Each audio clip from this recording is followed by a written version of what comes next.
Okay, it's good to start. We're going to start with the roll call, Mrs. Kitson, if that works for you. That's perfect. Thank you. All right, Mrs. Daniels, Present. Ms. Thomas, Here. Ms. King, Here. Mrs. Kitson, Here. Mr. Juby is absent. And then now we need a motion to appoint Mrs. Kitson as President Pro Tem for the meeting. I would like to make a motion to appoint Mrs. Kitson as President Pro Temp. Second.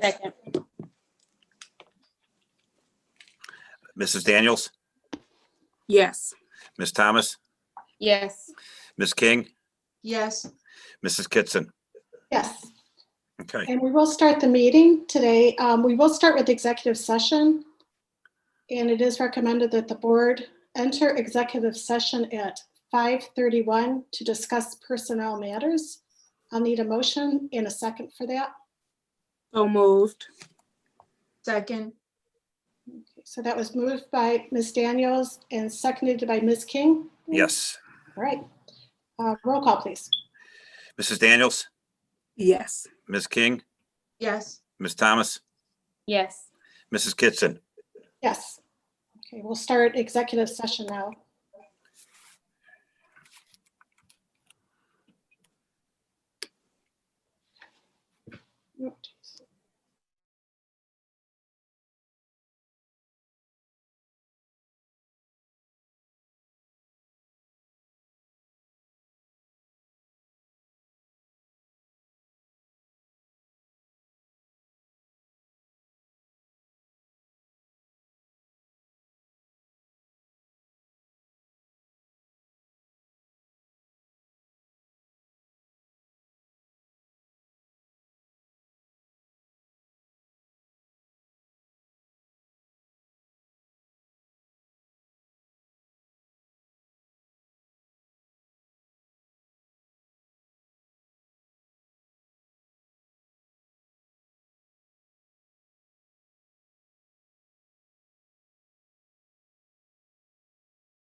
So it looks like we're back out. Tara, it looks like you can join us.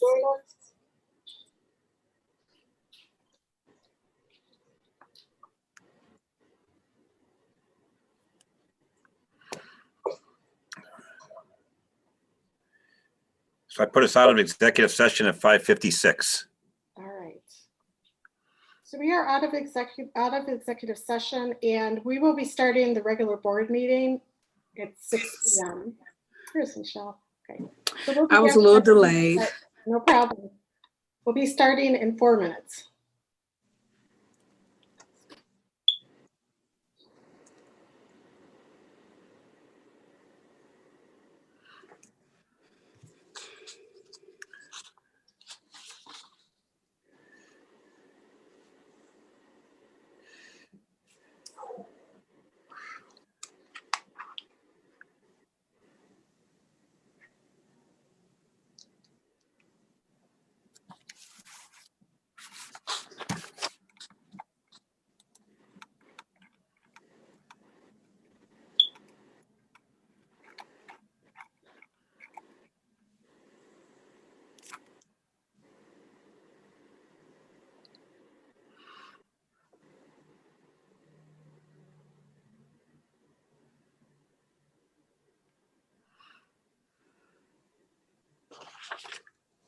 Just, hey, Sherry, for any public that's watching now, we will not be calling them. We will be reading their question over Zoom and trying to answer it.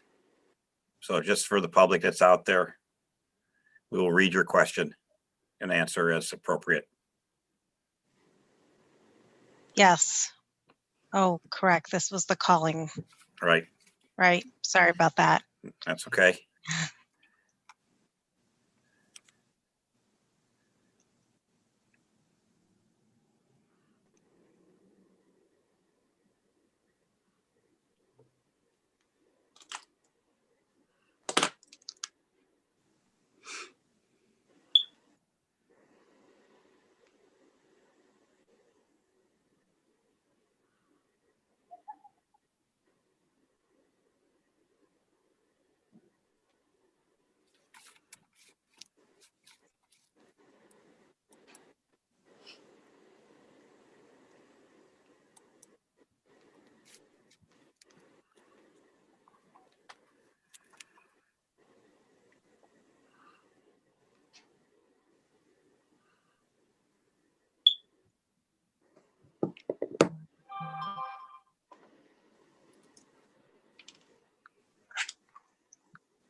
Okay.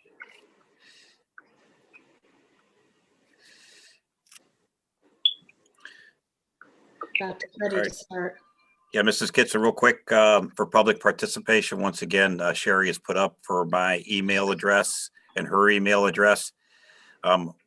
If there are questions, we will try to respond. I'm not sure we can answer all questions tonight. We might have to get some answers, but we will respond to all one way or the other to anybody that has a public comment or question. Sounds good. Thank you again. Everyone, please email Mr. Sluka if you do have any questions. And I'm just trying to clarify it. So we take the questions up until 30 minutes and they're 3 minutes, right? Yes, Okay, so we will read all questions as long as in that time frame, correct? yes. Okay.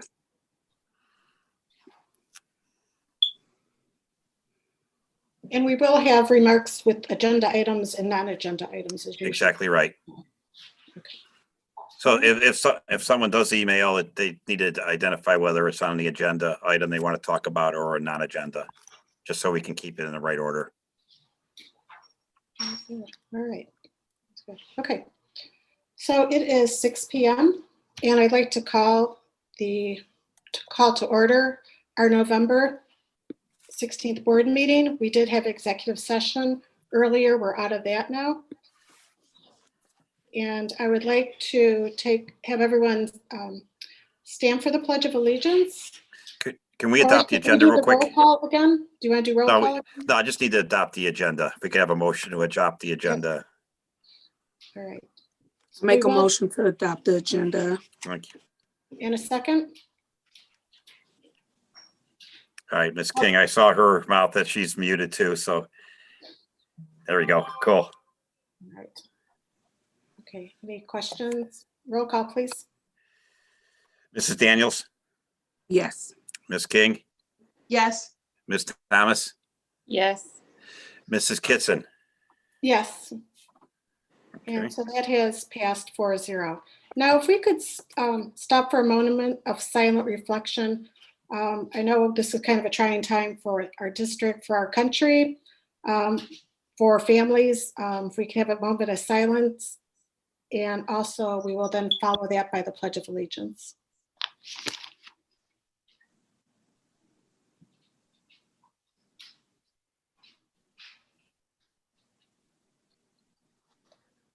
I pledge allegiance, Pledge allegiance to to the flag of the United States of America and to the republic for which for which it stands, one one nation, nation, under God, indivisible, with liberty and justice for all.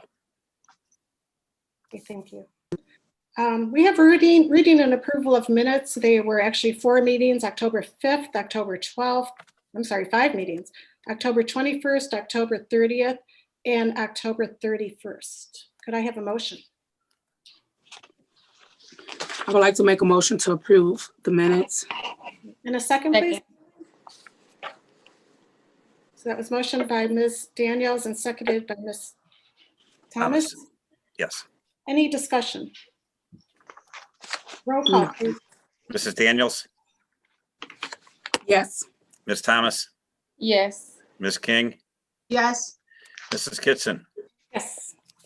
Okay, that motion passes 4-0. Board President's report.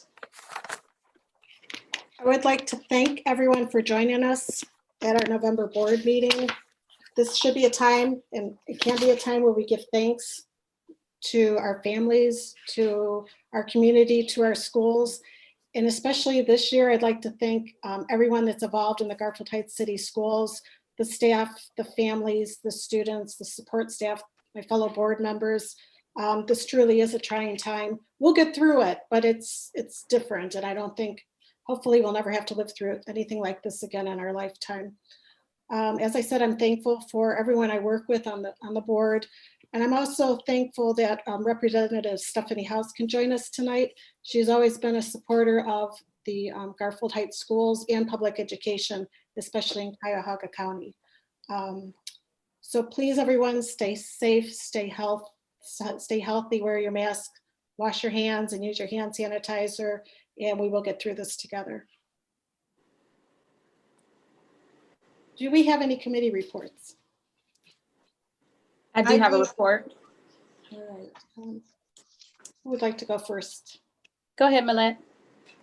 Okay. I do have a kind of lengthy report just to update everyone on what's been going on with, I'm the city liaison, and there's been several meetings that the city has had, and the school district has been a part of those conversations. So I want to bring everyone up to date. On November 5th, 2020, the Garfield Heights City Council Legislative Committee met to discuss Ordinance 136, which is the establishment of a Community Relations Committee. This ordinance was adopted in 2010, but was never created. Because the residents have demanded the city address the racial tensions, the Legislative Committee suggested the implementation of this Community Relations Committee. As it was written, the committee is to be led by the mayor and the superintendent of the school district. The mayor and the superintendent will each appoint 3 residents to the committee. After a lengthy discussion by the committee, city council, school board representatives, the superintendent of the school district, and residents, another meeting was scheduled to review all input, including whether or not it would be beneficial for the school district to assist in the formation of the committee.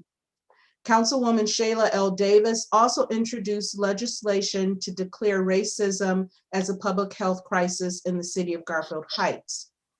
During the November 9th, 2020 school board work session, the Board of Education decided that the Community Relations Committee should be formed solely by the mayor, and we would continue our diversity, equity, and inclusion work and partner with the city where appropriate. At the November 12th, 2020 legislative meeting of the Garfield Heights City Council, an email from Superintendent Hankey was read indicating that the Board of Education determined that we would not be a part of the formation of the Community Relations Committee, but look forward to our continued partnership. Several city council members and residents recommended that no one from the school board or any of the school district's employees should be allowed to participate on the committee and felt it would be a conflict of interest. Myself, several council members and residents disagreed and felt that Garfield residents that happen to work for the school district should have the ability to participate on the committee because the committee would only make recommendations and the recommendations would only affect the city of Garfield Heights. Therefore, it would not be a conflict of interest. It was reiterated that Mr. Hankey did not want the school district involved. As the school board liaison for the city council, I shared that it was not the board's intent to disqualify every district employee from participating on the committee. Our intent was that as a board, we did not believe that we should be part of the formation of a committee that would be created to make recommendations on the community relations of the city of Garfield Heights. It was resolved that no school board member or administrator could be a part of the Community Relations Committee. This legislation, as well as the legislation declaring racism as a public health crisis, will be on the agenda for the upcoming council meeting on November 23rd, 2020 at 7 p.m.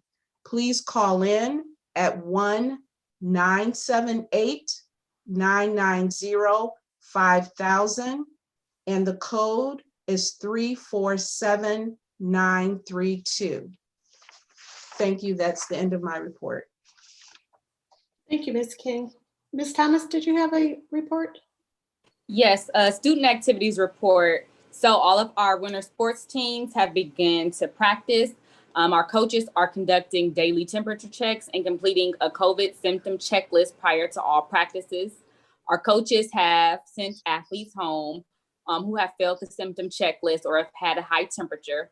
As of today, none of our student athletes have tested positive for COVID-19.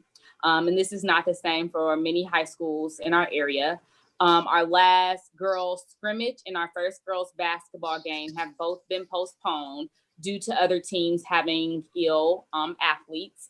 And our major purchases include a new football down marker, new boys and girls basketball, hockey league dues, and basketball practice jerseys. And I would just like to wish everyone a great Thanksgiving break. Encourage everyone to stay safe and wear our mask. And happy November, guys. Thank you. That Ms. concludes my Daniels? report. Thank you. Ms. Daniels, do you have anything from policy? There was no meeting for the policy committee since our last meeting, so there's no report for the policy committee, but I also would like to wish everyone a happy Thanksgiving and just encourage the community to remain safe, wear your mask, social distance, and make sure, and I just hope that everyone stays in good health so that we can hopefully get our students back to school as soon as possible. Thank you. Thank you. Mr. Hinkey, I just have a question. When we have students that go home from an extracurricular with a fever or symptoms of COVID, are they getting tested? Do we know, or is there a recommendation for them to be tested? We can only ask that. We can't mandate it. Generally, what we do though is we need a 72-hour symptom-free period for them to come back. We haven't, as of right now, had a positive test reported to us from an athlete. Okay, so we do recommend that they go get testing. We can talk. force them. Yeah, we can talk to them about it, but that's about it at this point. All right, thank you. So I do have a question about that too. What is the difference in just if a child maybe was sent home with symptoms of the pink eye, usually they may, or other illnesses like a ringworm, they may have to have a medical clearance prior to returning, just if the nurse noticed symptoms. Is it something we maybe need to look at in our policies or something we may need to review for the same stipulation for COVID possibly? Not necessarily testing, but a note from the doctor for return, because I do know that we do that for other illnesses. Yeah, I'd like to be able to speak with Dale about that to see where OHSAA is, to make sure that we're following, their recommendations, and then and making sure, on the legal front we're in good standing there. But yeah, absolutely, that might be a good thing to look at. And even if you can look into that, just district-wide, just not sports, but just students as they return, and also the students that we have in session now, if we have to send somebody home, do we possibly want to seek out them having a return to school slip prior to allowing them to come back, and if that's possible? Yeah, I will look at that. Right now, under the CDC and the Board of Health here in this county, it's kind of interesting. If you're quote unquote exposed to COVID, it's a 14-day quarantine.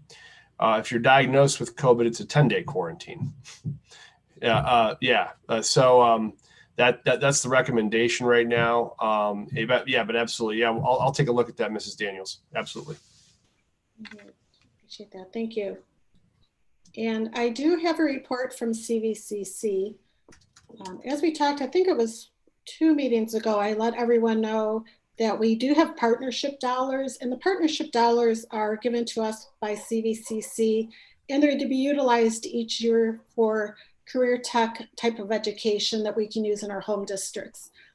This year, we do plan to use our $30,000, and we will use $12,949 for Naviance, which is a computer program that helps high school students plan for college and careers. We will also use $5,500 to offset the salary of our career specialist, Julie Regula, and she helps our students, mostly at the high school, but actually in all the schools, with their plans for college and careers. And we will also use $11,550 of that to replace outdated high school Chromebooks. So thank you, Mr. Sluka and Mr. Henke, for working to get those partnership dollars utilized. And also, CVCC last week had a special meeting to review our strategic plan, and the CVCC strategic plan was implemented into 2018.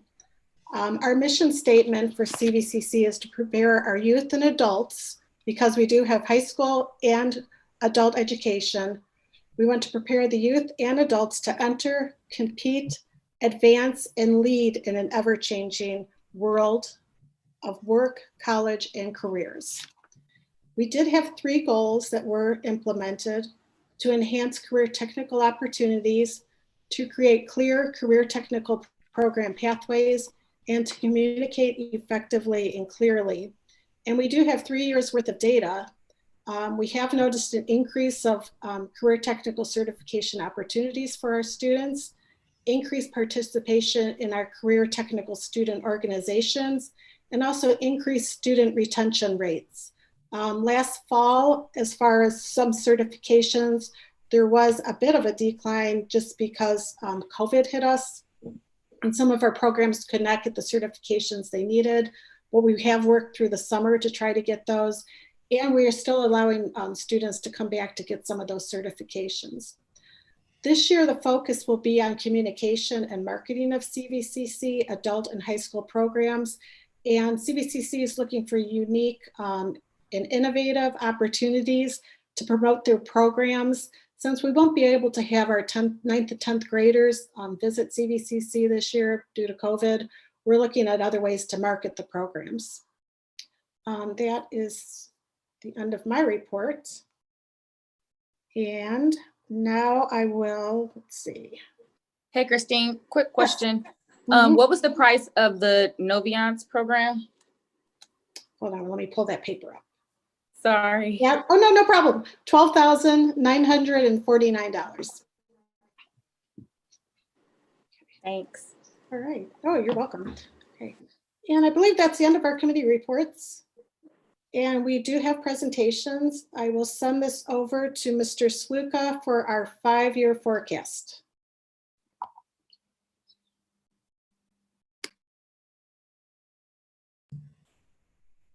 You're muted again, Mr. Sluka. All right, I will get this right eventually by the end of the meeting about muting and non-muting. I said, I'm sorry. Do we want to let Representative House go since she is here and put the 305 ahead of the forecast? Since she is online. we can do that. Representative House, or would you like to hear our forecast, Representative House? It's up to you. I'm here to serve you all. So you all let me know what you want. Representative, you're here. If you'd like to go first, we appreciate you. All right. Thank you. Yes. Okay. So hopefully everyone can hear me. Sometimes, you know, the internet don't work. It's not my friend. But hopefully today it is. I want to thank Superintendent Hankey and for the board members for welcoming, allowing me to, come on and just talk a little bit about House Bill 305, the fair school funding plan, as has been introduced in the House. I did send everyone, literally within the last 5 minutes, I sent all of the board members as well as the superintendent an email that has probably all the information you want and a little bit more, including like a 6-page summary, in addition to all the other documents that you all can reference to as I just do a brief overview.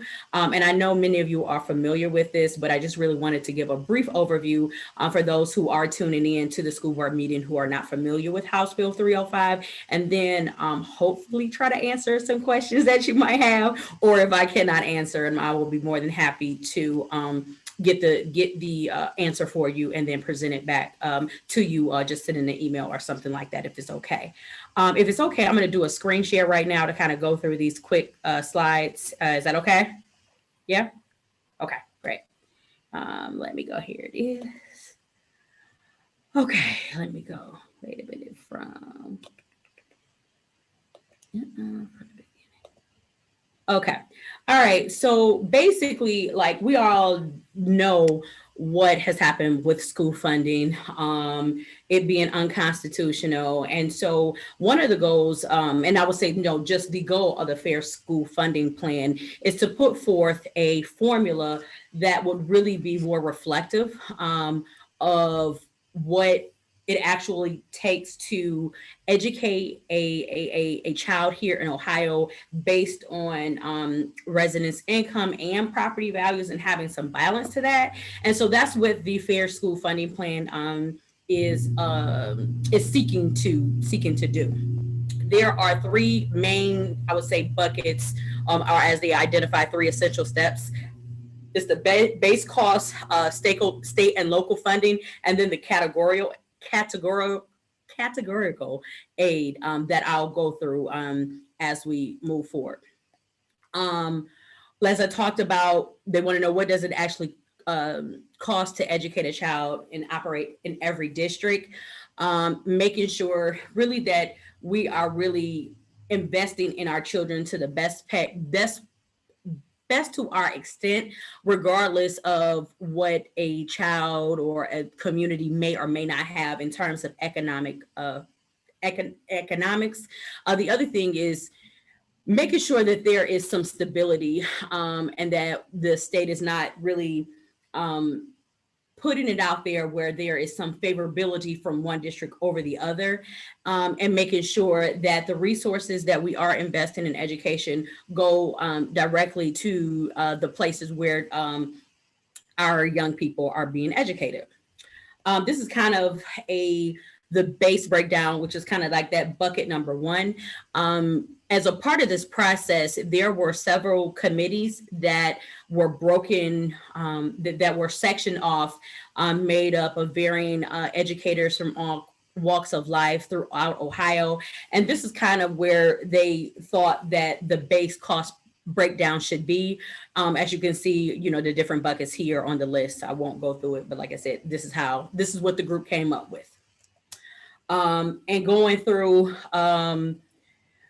how is this different from the past? They really wanted, and I would say probably the biggest thing is not really trying to focus on what our young people, what our students will know, not only for today, but in the future.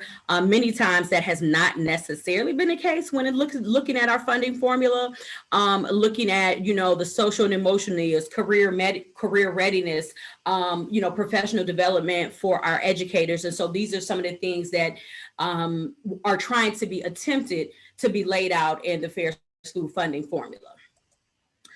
Step two, some of the changes right now is that with the state and local share, as you all know, there's an exclusive a reliance on 100% on property taxes, right? Property values in the state. And this new switch is trying to go to a 60-40 approach where 60% will be reliant on the property values and 40% will be based on resident income, and really trying to determine what truly local communities can add to the funding when it comes to educating the children in their community. When we look at the categorical aid, we're looking at, there was a breakdown again in each of these categories had a group that was looking at it. So poverty, preschool, special education, gifted education, and English language learners. They had groups of people that looked at it and provided some recommendations. One of the things on the poverty side, they recommended an increase from 272 to 422. But this is also noting that it needs to be like fully funded, right? They're like, when you look at the information that was sent it to you, they know going into it that for when we look at poverty, it can take anywhere from 25% to 60% of the base funding to educate a young person who is, living in poverty, just doing those things, but it's not actually funded. But this is the starting place in House Bill 305. And on the preschool side, it really was looking at making sure that at least every 4-year-old has access to 1 year of high quality preschool, which I think is a difference that we have not been seeing. These are the breakdowns from special education. So, you know, I'm not going to go into that. So these are, I'm going to go out loud. These are the things for special education and kind of like, I would say kind of like these niches that we have in our educational system where we don't necessarily currently don't have a great answer on how do we fund those kind of niches that we know happen in public education. We don't have a good answer on how we're going to fund it and how we are going to look at it.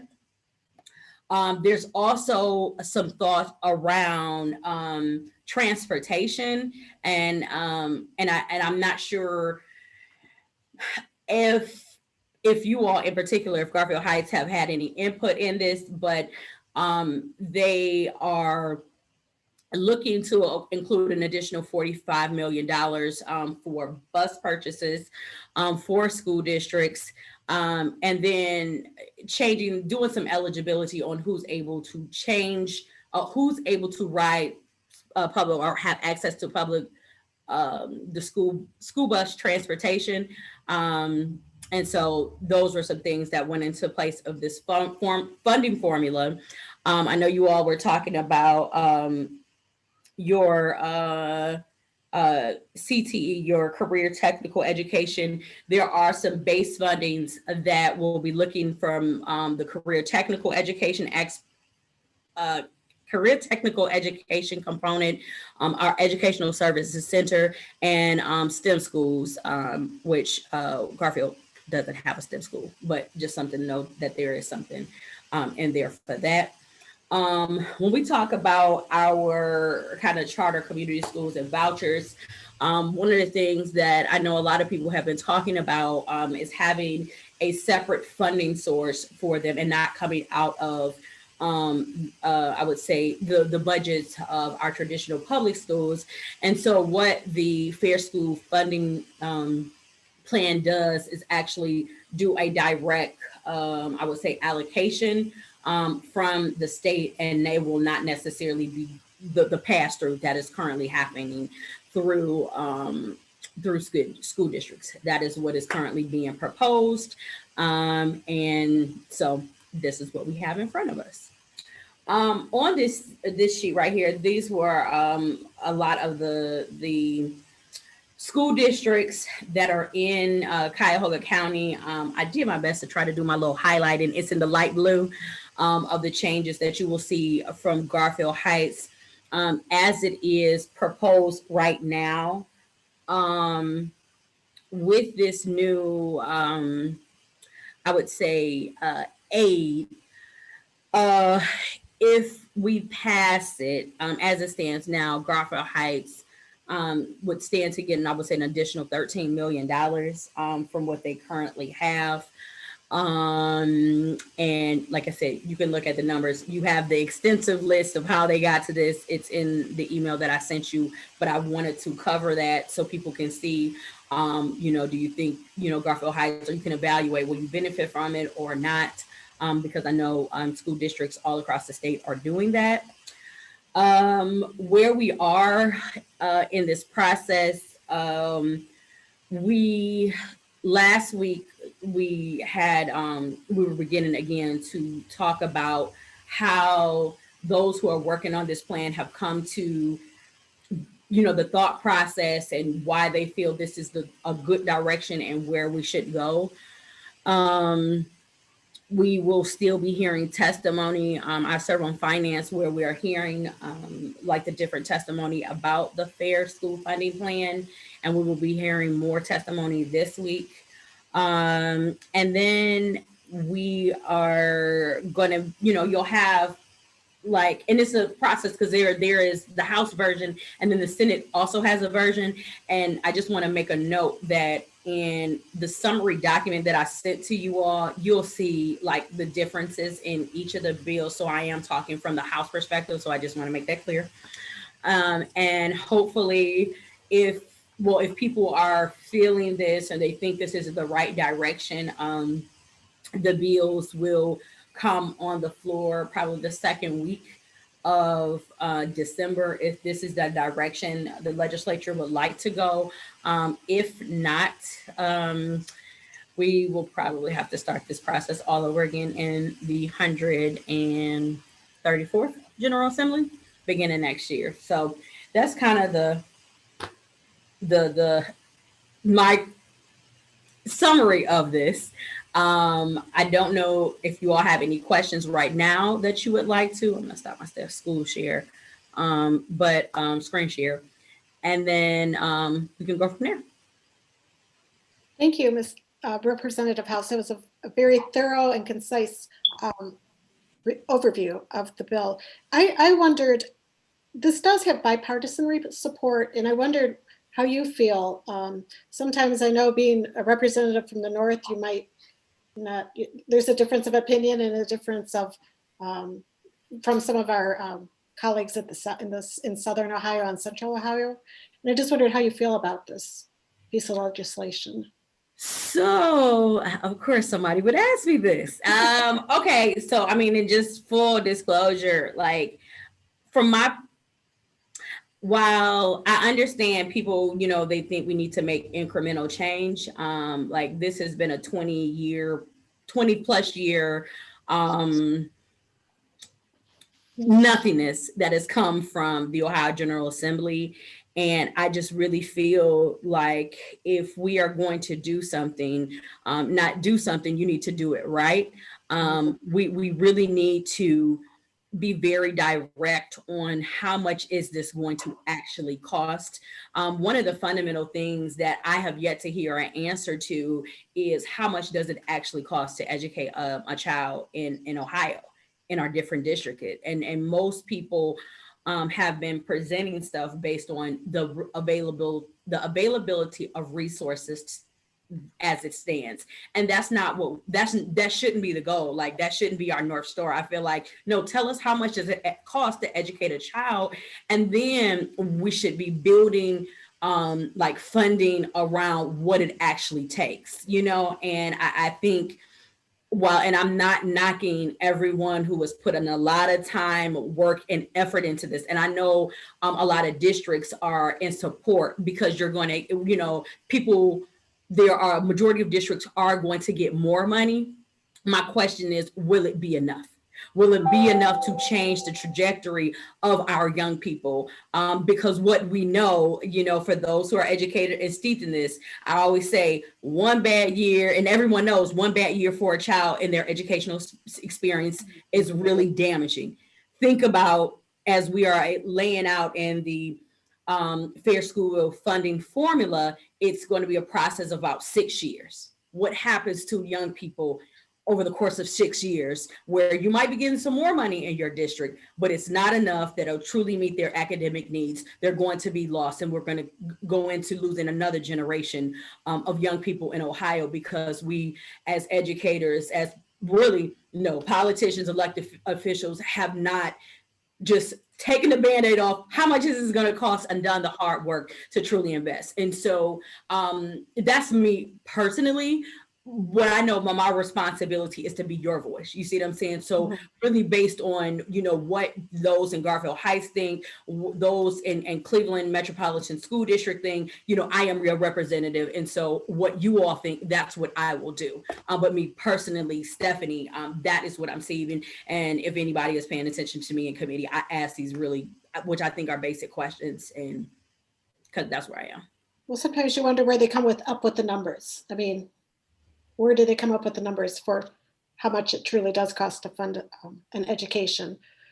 I do like to see that it includes the socioeconomic or emotional needs of the students, which is really important, because you really have to look at the entire child. And I'm glad that it has addressed career technical education, because that could be a path for a lot of our students. And the preschool education, I truly feel, is important. I think a lot of students would benefit from that, especially being an inner ring suburb. I think our students would, it's almost, we need to catch them early on, our students, to give them that foundation.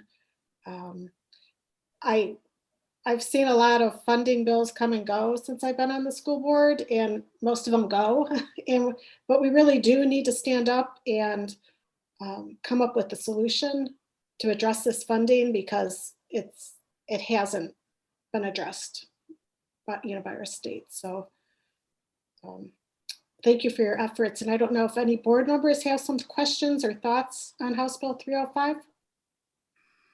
Representative House, the only question that I have, Ms. Kitson pretty much covered my sentiments and thoughts, is if community members are watching today, what is the next step for the community and your constituents in order to assist in getting their voices heard as it relates to the passage of this bill and supporting our school districts getting fair funding?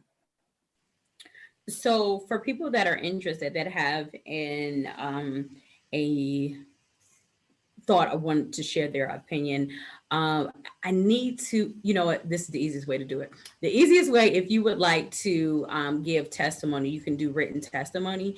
And if you contact my office, the easiest way, just rep11@ohiohouse.gov. I will get you just connected into that process so you can be on record of saying you support this bill and to offer suggestions and things of that nature.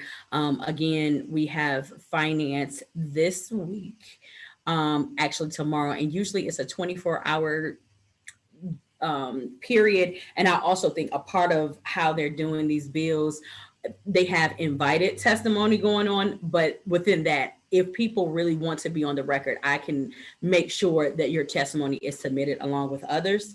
If you are, you know, because most people aren't able, you know, to come down to Columbus and things of that nature. But the easiest way is you can email me or just give me a call at 614-466-1414. And then we can get people connected to make sure their voice is documented and on the record in support or given or have suggestions. Thank you. Are any of the school boards passing resolutions? Would that be helpful, do you think? A resolution in support, or? I'll give you a response by later tonight. You know, the one thing we just got back, and so I am like, I don't know, this is a new version. And so thus far, we have not necessarily received any like resolutions supporting from board of educations, but that's not to say that they haven't. I just need to go by because this is a new version. We just got the new version last week. Okay, and if it is something that might be helpful, we could consider discussing that as a board. So, okay. Does anyone else have any questions, or Mr. Hankey, or? Yeah. Thanks again, Representative House. You know, you've always been a good partner with our district and providing us with great information. Just for the board's sake, BASS, the Superintendent's Association, is in support of the bill, I think, as written. You know, it's certainly far from perfect, but it is something that is different compared to what's been, you know, put forward in the past, I suppose. To Mrs. Kitson's point, you know, we've seen these things come and go over the years, unfortunately, but that's where the superintendents are generally. I was on a regional call with them. There were probably 40 or 50 districts represented, and they were throwing their support behind the bill. That's to say, for the Ohio Association of School Business Officials is all supporting the bill. It is far from perfect. Representative House, we appreciate your efforts. There is a piece, though, if we don't get a resolution, there is a piece from OSBA and OASBO that you could sign on as a board member in support, and you could be attached to the bill as a supporter from the school district. I think OSBA put out a link to that. But it was a lot of hard work by a lot of people to try to come up with something. So we'll see. What's your Representative House? I hate to put you on a spot, but what's your feeling on the Senate side of this? Would that be the stumbling block, or is that getting? It's both chambers. I will tell you, it's both chambers. You know. Okay. Yeah. It's both chambers. You know, I always tell people like there's a reason why we have not fixed school funding because we just don't want to have a very direct conversation of how much money is actually going to cost, right? And a lot of people are having an idea, maybe they know it's a lot of money and the appetite is not there for the Ohio General Assembly to do their fair share in actually funding education in a place that is actually equitable. And so that's where we are. Switching gears here, I know the Senate is now in hearings for the community schools and for the ed choice. Is that going to come to the House after this? This is lame duck. Anything, everybody is trying to get everything. I know, You and know, that's so if it that is does, the one thing too. It's a lot going on at the same time. right. Like I said, I know the hearings are going on regarding Senate Bill 89, Yeah. regarding vouchers and stuff like that. And so where that lands, I'm not sure. Okay. But if I hear anything, I can let you all know. Sure. And, definitely we'll reach out to I Senator appreciate Williams, that. to kind of get those updates because she's over there and I'm over Yeah, here. it seems like all of a sudden it came up quick at the hearings on the ed choice. Yes, I mean, it's just things that was an outstanding thing that should have been done, of course, earlier this year, but then it just got away, Right. because now in the midst of a pandemic, kind of people's priority have shifted. And so that's kind of where we are. Any other questions? Representative House, again, thank you so much. You always have been a supporter of public education and have always looked out for the Bulldogs here in Garfield Heights. So I appreciate all your efforts. On behalf of the other school board members, thank you so much. And we hope to have you join us again at a future meeting. Yeah, well, like I said, I'm always here. I was excited to get the invitation. So thank you all again so much for helping me to indulge for those that are out listening, or watching on YouTube. It's actually been just my honor to represent you all. And like I said, just know that I'm always a phone call or email away. And whatever I can do to be your voice in Columbus, just know that you have a friend in me. Yes, thank you so much. Thank you. You All right, let us know what we can do to help you. Thank you again. Thank you. Bye-bye. Bye. Bye. All right, thank you. Thank you, Ms. Daniels. I believe you were the one that suggested. Yes. Thank you. Okay. You're Thank you welcome. for doing that. Now we will have our 5-year forecast. Sure. I'm going to share a screen here. If I could piggyback real quick on something that Representative House talked about, so I'm going to jump in here.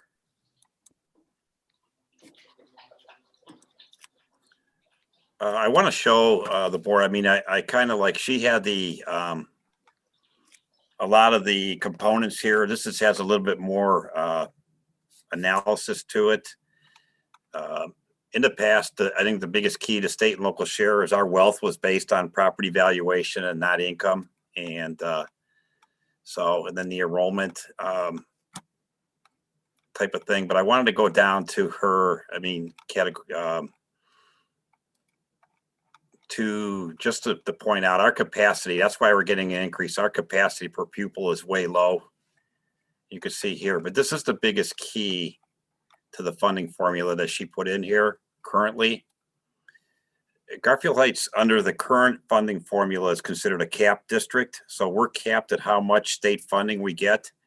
If we were under the regular funding formula that was in place now, we would be getting this amount right here.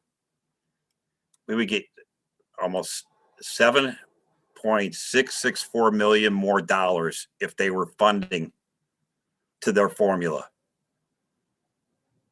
That's how far under the cap we are with our funding. So when you talk about changing the formula, the reason that they cannot come up with a funding amount for schools is because nobody really knows what that right amount is. You talk to experts upon experts and nobody knows. I think the biggest encouragement about this whole House Bill 305 is that there was numerous committees made up of treasurers, superintendents, state legislatures working together, especially Representatives Cupp and Patterson, and each one taking a segment of the funding formula, and they worked over 2 years to try to hone this. Absolutely, were there winners and losers? Yes, there was. But overall, it's probably the most encouraging funding piece going forward, for lack of a better term, in knowing that the current funding one is at worth $7.664 million under the cap. And you could see all these up above and below. That's how much they're under the cap in their funding formula. So I mean, I think the biggest thing for this piece of moving some sort of funding formula forward. Can they fund this? No, it's going to take 6 years to fully fund what they propose, but we have to start somewhere. And I I wholeheartedly think this is the right direction because we have educators and a vast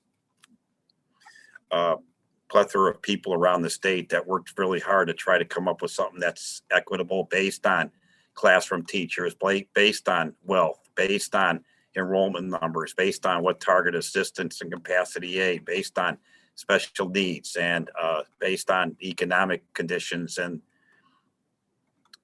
technology and transportation. So I think it's a good thing for a good start for legislature. Now, what they do with it, I don't know. So I sent this to everyone. If you have any questions on it, let me know. Al, I do But have we're in one depth. question. Yes. I just want to make sure that I'm understanding it correctly. So with the payments that we make to our community schools and charter schools for children that live in Garfield but Yes. attend schools outside the district, Yes. if this passes, then we will no longer have to pay those schools. The schools will get the funding directly From the state. Yes. So that will help us with our Well, budgeting, because now we aren't quite sure why we're paying as much as we're paying, and you continue to fight it. And we still can't get clarification, but we know we have to pay it. Well, and that's kind of the point. And the harder part is that since we are a cap district, the community schools and Ed Choice get a per pupil amount that is more money than what we get. Correct. So it's almost like a double whammy where we're paying them anywhere of like $5,500 to $5,800 per pupil, where we're getting anywhere of $4,800 per pupil for our own kids. It'd be nice if it was an even playing field and they paid the same amount, but they don't because we're a cap district. Got it. So, and that's the biggest thing. And our, like I said, our capacity, like this amount here, that's why we're getting a big increase, is because our capacity this is what we can generate, 100,000. Some of these districts are pretty high. So, like I said, I think the biggest thing is we're almost 7.7 million under the cap. And we get cut. So, and we're stagnant, but I'll go through that in the forecast here real quick. So that's kind of the House Bill 305 piece. The other thing that I liked about it is that it would fund technology for every student. Absolutely. So I like that piece, and I'm sure Ms. Bailey likes that too. And the other thing too is it also transportation. I mean, we're not hit as hard with our buses because we only have 7 square miles, but there are a lot of rural districts that are driving their buses into the ground. Right. And they can't get any money to get new buses. Neither can we. So it's like you're required to transport, but you can't get any money to replace buses. Where are we going to get the money to replace our buses? Mm-hmm. So we're driving 10-year-old, 12-year-old buses. So, the big thing is it has something in there for everybody, but it does have something more for the less wealthy districts to deal with their issues. So, and it's kind of, that's why they kind of call it the Fair School Funding Plan, because they try to incorporate everything for everybody. So with that, I'm going to transition away from this to the forecast. So bear with me one second. Here we go. And let's start. So getting to the forecast, I did the presentation, and the forecast, the biggest one is in Exhibit B. But the forecast itself, let me just go through. I'm going to highlight some of the areas of the key things to our forecast here is that as I break this down in the simplified statement, currently for this fiscal year, we're going to end the year with I'm estimating a 3.3 million balance. We have a revenue surplus deficit. And the reason we're ending this year in a nice surplus is because we've shifted some of our funding to the wellness dollars to the ESSER grant. But that being said, that's a one-time shift for right now, because I'm not assuming that we're going to get wellness dollars under the next biennium budget, which I'll talk about here in a little bit. But going into 2022, we're going to need that balance to mitigate this figure right here, about $1.3 million revenue deficit, which will cut our balance down to 2 million. And then you can see here, to mitigate that as we move forward, all things being equal with the assumptions, that puts us into a ending balance of a negative 300,000. Fiscal years 24 and 25, the hard part is it's so big because the forecast has required us to carry over a negative balance, which we would never do. We'd have to break, under law, we'd have to break even with zero, but that's how we're required to show up. But I'm going to concentrate on fiscal year 23. Right now, we're showing a $300,000 negative balance. This is when we start looking at for 2023 and then even next year, what can we do to mitigate this? So by doing this 3-year forecast, we can see that there are some things that we could do to offset that balance. The good news is we have a 21-22, and I'm going to say 23, from out of a $49 million budget. 300,000 is very insignificant, so we have a chance to mitigate that and carry that out to 2024.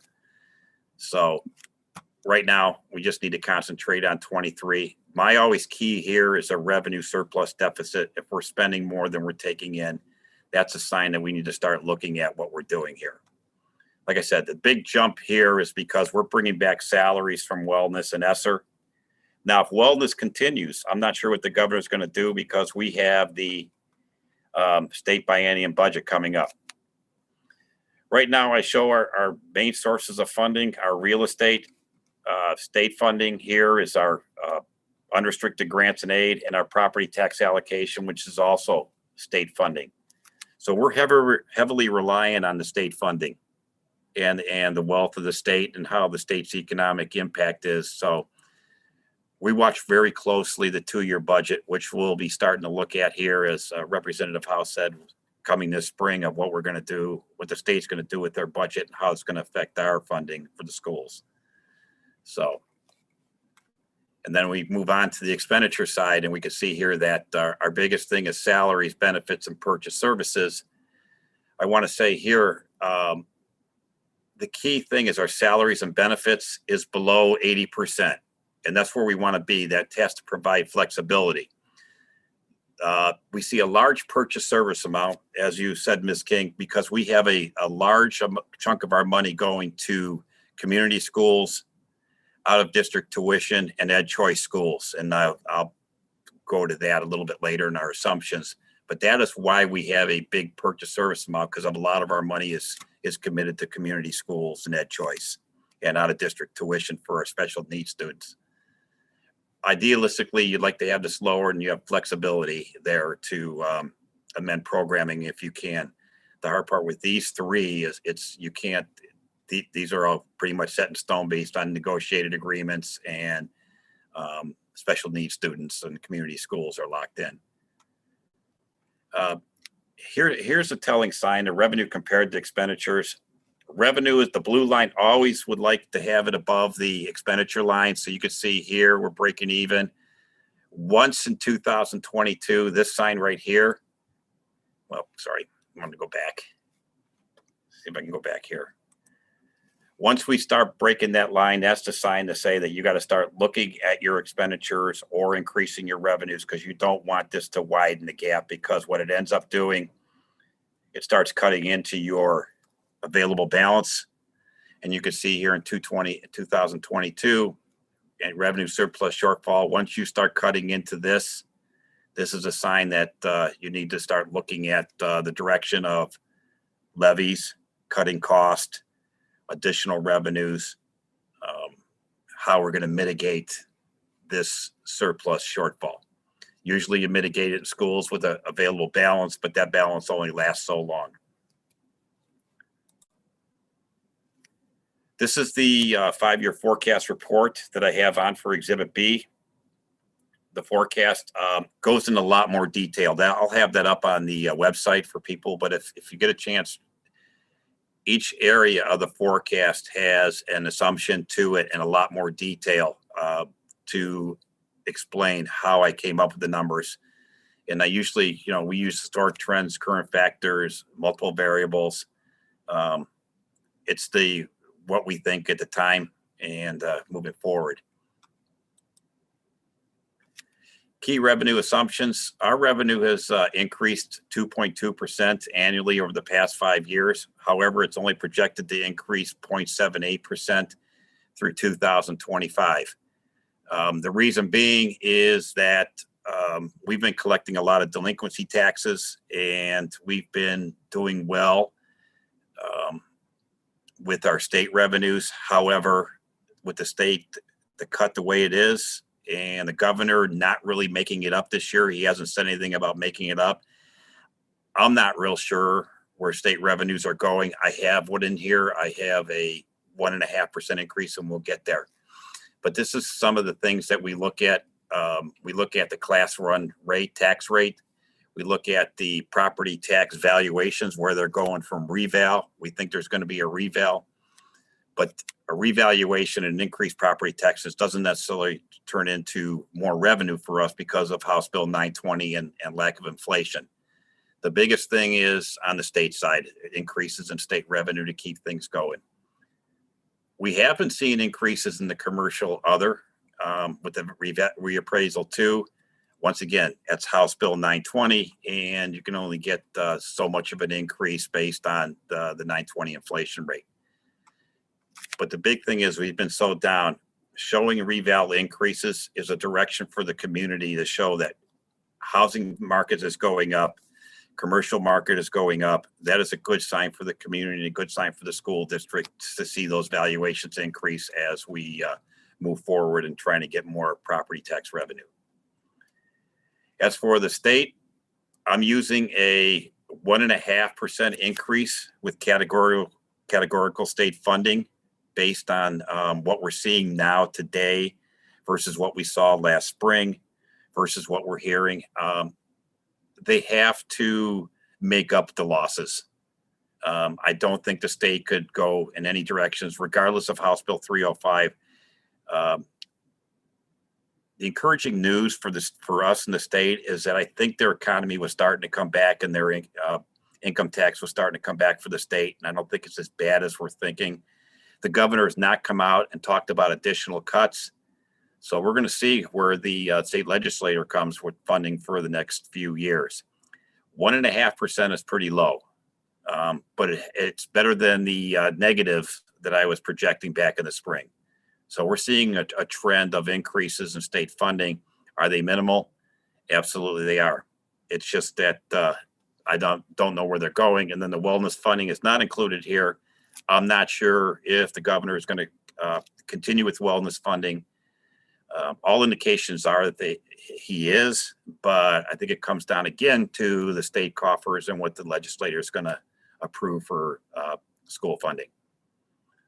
So on the expenditure side, unfortunately, inflation and everything else, expenditures do not flatline like the revenues do. The biggest thing is salaries. We base salaries on the negotiated agreements and step increases. I don't build in raises for salaries. I just used, like I said, the agreements and step increases. Moving forward, sorry. Okay.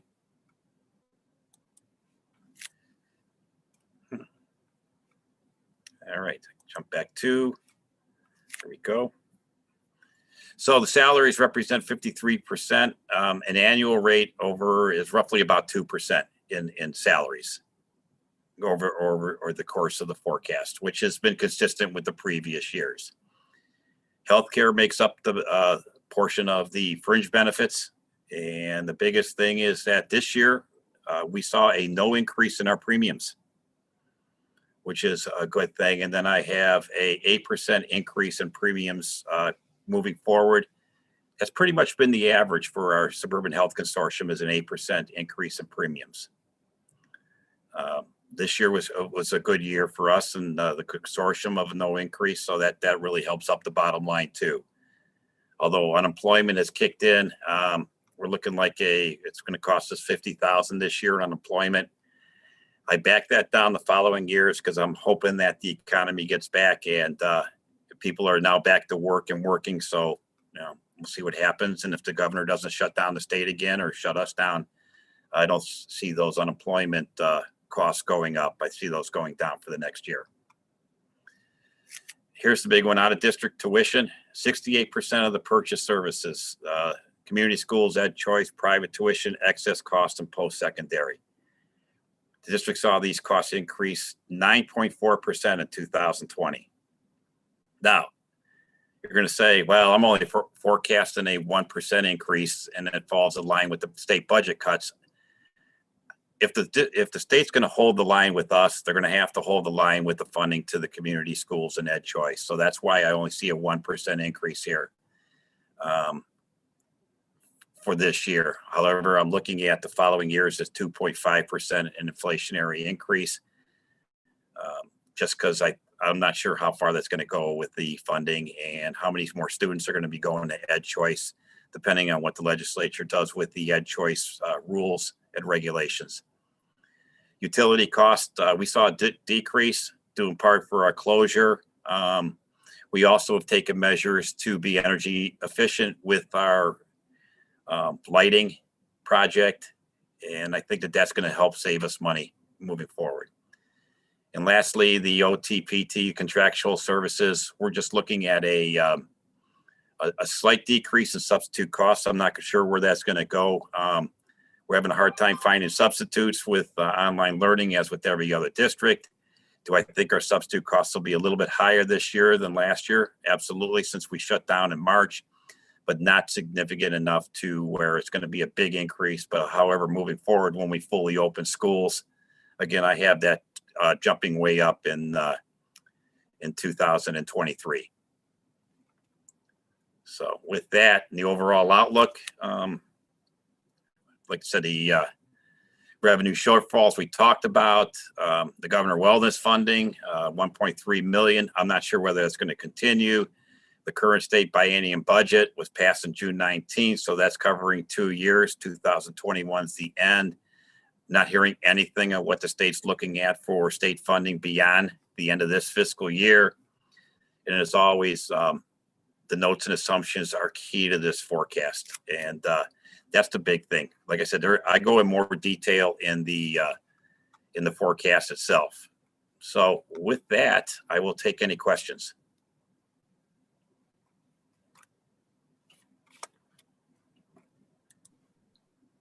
Any questions? I appreciate the 3-year forecast. I know that's something the board has asked in the past, because by law you have to have the 5-year forecast, but it's very difficult to project out 5 years. But the 3-year seems more of a snapshot of what's happening.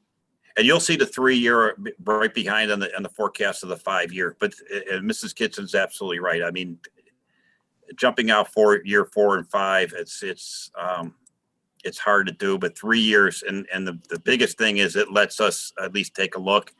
Forecast change because some things might come in that you don't know. But what it does is it lets us at least monitor and look and see that, hey, 2023, we might have to do something, all things being equal. Things could change very easily when the state comes out with their biennial budget, and we could be in for a nice windfall. Is that wishful thinking? Absolutely it is. But, that's, something that we'll have to look more for. You'll have more detail in the spring when we get to the update, because I'll have more information on where the state legislature is going with their funding piece. I do just have a general question. Yes. Just with this being three of us, it's our first time Right. Participating in the 5-year forecast. So just to get some clarity, this is something that we're required to provide by law annually? Yes. Oh, well, twice a year. Twice a year. We have to do one in November and one in May, which is, Okay. and just a little aside to this, which is funny because state legislators have forced the school district to do a 5-year forecast. We are the only public entity. Schools are the only public entity in the state of Ohio that has to do a forecast. A 5-year forecast, and the state only does a 2-year budget. That being aside, I think the forecast for any public entity is a great tool, and all of them should be doing it. And I think it's a good tool for the legislative body to be able to see where everybody is going. I mean, and it's also a good tool to see if there's any problem areas. That way you can, potential problem areas, you can address them in enough time to where you're not caught off guard with a surprise. And don't get me wrong, the reason we have to do for the new board members, the reason we have to do the forecast in schools, because there has been treasurers that have been surprised because they didn't do one and they got to January and they ran out of money. That's not a surprise a board needs to have, or the community wants to hear that all of a sudden you have no money and you got to go for a levy right away. How did you not know that if you're not planning correctly?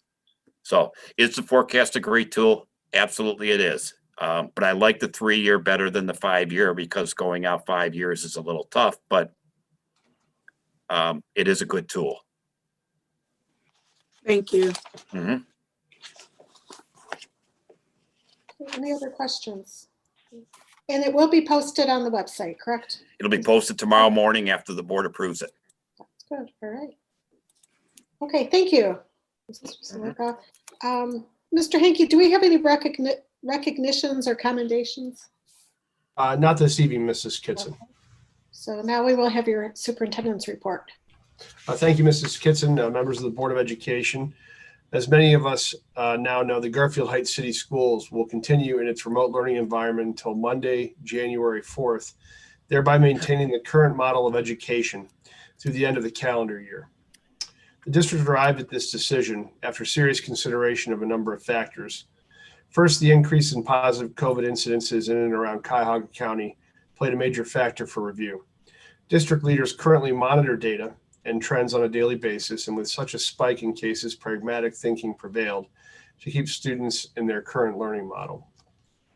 In addition, the number of Board of Education meetings, work sessions, and superintendent town hall gatherings and the parent input generated helped to provide district leaders with a sense of where our families stood on the issue of returning in a hybrid model or remaining in remote learning.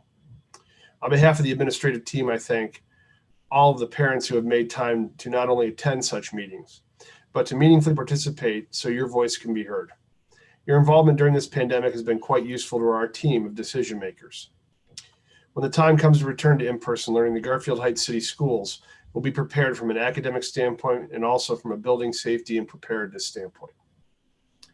On another note, despite the pandemic, the district propels forward with its strategic planning process, a comprehensive and community-based journey that is actively soliciting input from a cross-section of our school family about the future of their school district. Over the last several weeks, our strategic planning facilitators have hosted a steering committee kickoff meeting and recently completed a series of focus groups. These focus groups help with a deep dive of cultivating qualitative information on the path to creating a refreshed district mission, vision, core values, and portrait of the characteristics we intend Garfield Heights graduates to embody. Thank you again for those who have participated. At this point, the process does remain on track, and we look to have information for the community for review in early 2021. The Garfield Heights community will have the opportunity to review the district's recently produced quality profile, a summary of the various important components of our operations as a public school and the successes we have achieved. The community will see updates of our academic offerings and achievement, milestones reached in the arts, a summary of our valued community partnerships, the dedication we all have for diversity, equity, and inclusion, our positive behavior intervention and support statewide recognition, and our sound financial situation. The quality profile is posted on the district website currently, and a copy will be mailed to all homes so that we can all celebrate and share with the great news of the Garfield Heights City Schools. As a quick aside, I would like to congratulate all of our schools. They all received statewide recognition for their PBIS initiatives. All of our schools, except William Foster, received bronze because William Foster received silver. So they did a fantastic job. Congratulations to the staff and students and everyone at all of our schools as we continue on with that. I'd also like a special thanks to Mr. Patton.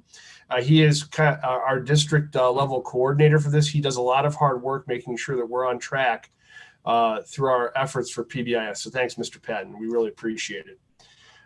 With that, I wish everyone a happy and healthy and socially distanced Thanksgiving. Thank you.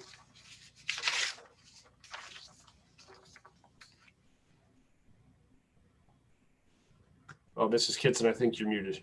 Yeah, you pulled it out there. That was it. I did. I pulled an L. Okay. Do we have any remarks from the public regarding agenda items? No one signed up for agenda items. All right. Sounds good. Thank you. Now we'll go through reports and recommendations for the treasurer. We have to have a motion and a second for the October finances, and also a recommendation to approve resolution number 2023-9 for the 5-year forecast that was just presented by Mr. Sluka. May I have a motion?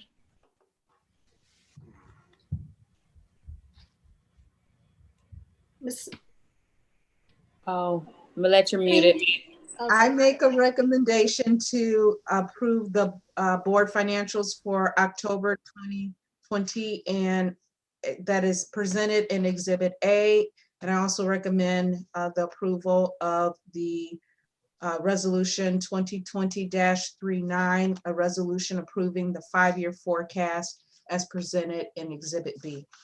Hey, wait 1 second. I think we lost Michelle. Oh, no. Okay.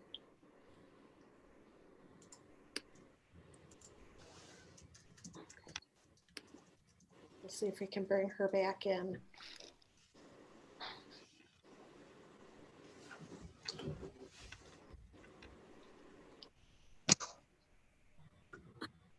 I'm back. We heard you ring. Yeah, I just got kicked out. That's technology for you. Yeah. All right, we didn't. Second. We Second. had a Okay. motion by Ms. King to for items 3 and 4, and a second. By Ms. Thomas. Second. Ms. Thomas. All right, thank you. Any questions? Discussion? Okay, please.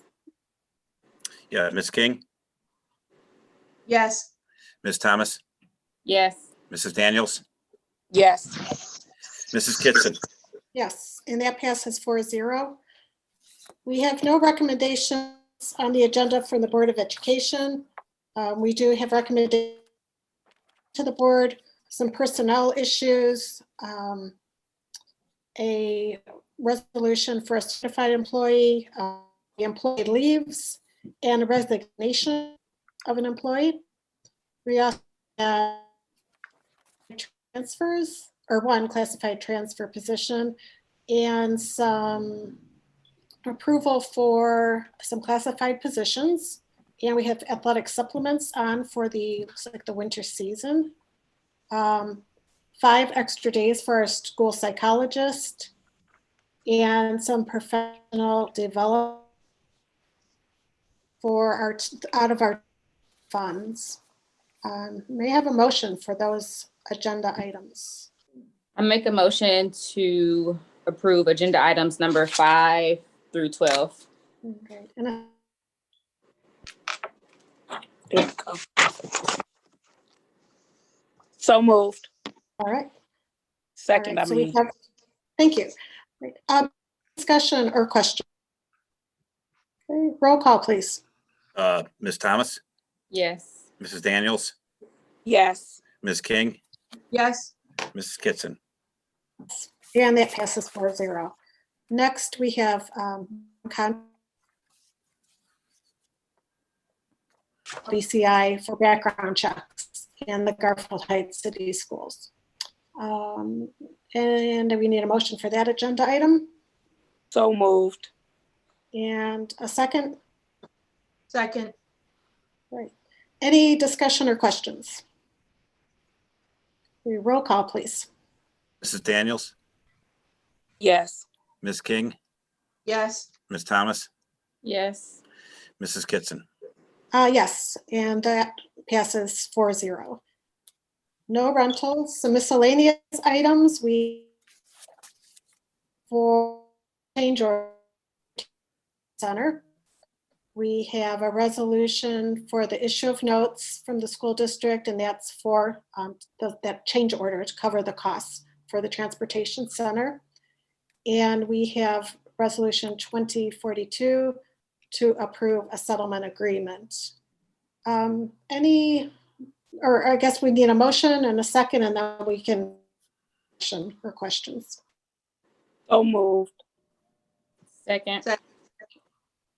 And any questions? Anything that needs to be brought up? Okay. And may I have roll call, please? Mrs. Daniels, Yes. Ms. Thomas, Yes. Ms. King, Yes. Mrs. Kitson. Yes. And those items pass 4-0. Any remarks from the public regarding the miscellaneous school item? We actually have one non-agenda question from Mrs. Bolton. Okay. And her question is there a way that the Garfield Heights City Schools can coordinate with the CVCC or somewhere to start a first robotics team in our district? There are somewhere else to start. There are according to Mrs. Bolton, there are students in our district who are interested in robotics as a career track. Being able to compete in the first robotics competition at this stage will not only provide our students with real world participation in this field and also open avenues to college scholarships through FIRST. So that was her question about starting a robotics team.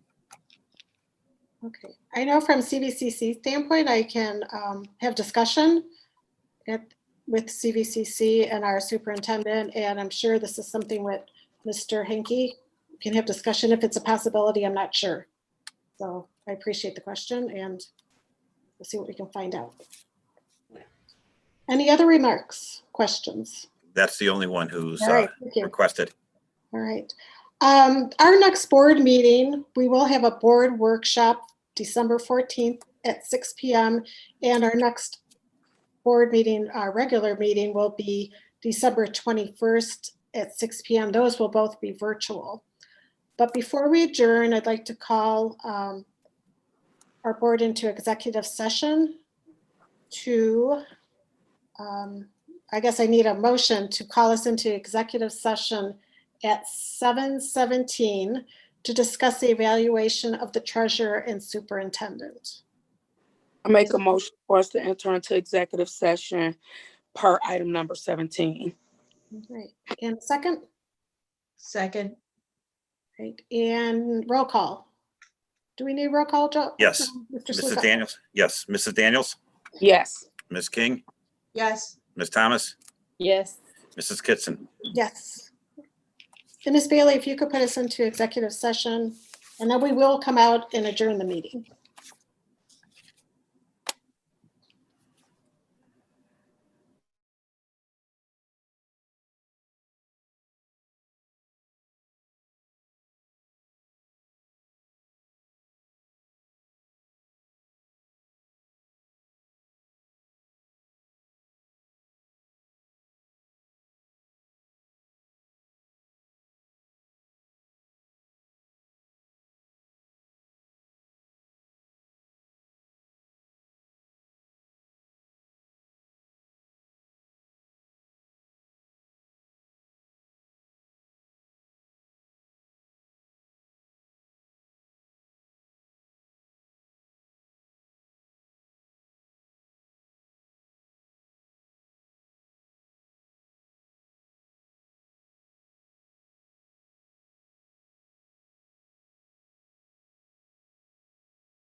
And here we are.